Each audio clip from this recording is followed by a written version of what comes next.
Every time I think about those kids, it gets me mad.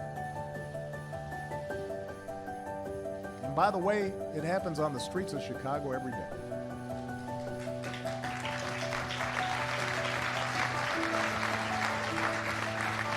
So, all of us need to demand a Congress brave enough to stand up to the gun lobby's lies. All of us need to stand up and protect its citizens.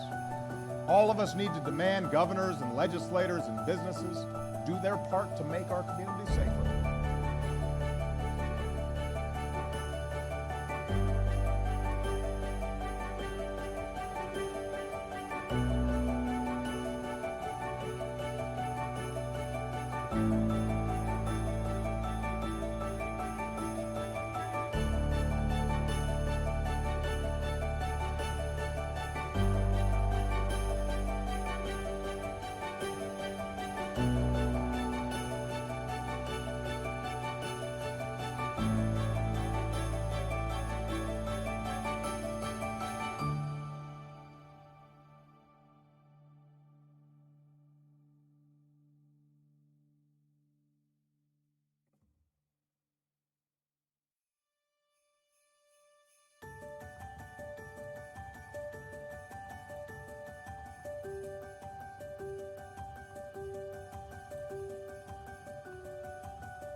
Although I'm also dating the Archbishop, because back in 1979, I was a freshman in college at Occidental College in California. And I had had a somewhat rocky youth and teenage years. My father wasn't at home. I was growing up partly with my grandparents in high school. I'd gotten into trouble occasionally. It was what my mother called a good time Charlie, meaning I wasn't really serious in terms of my studies, in terms of my work.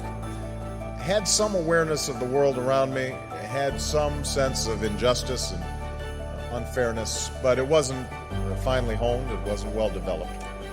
And I remember in 1979 arriving as a freshman and doing what freshmen do, trying to figure out what courses are and trying to change your study habits and trying to identify that food in the cafeteria, what it is. And we were visited on campus by a couple of gentlemen from South Africa who were representatives of the ANC in 1979, 1980. And they spoke about their efforts to overcome apartheid.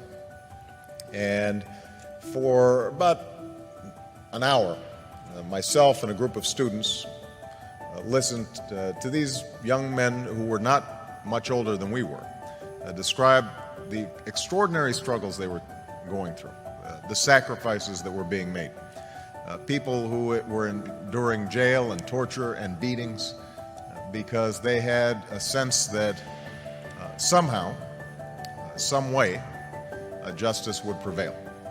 And that brief meeting, I think, in some ways changed my life, because what it told me, first of all, was that ordinary people can do extraordinary things when they're given an opportunity.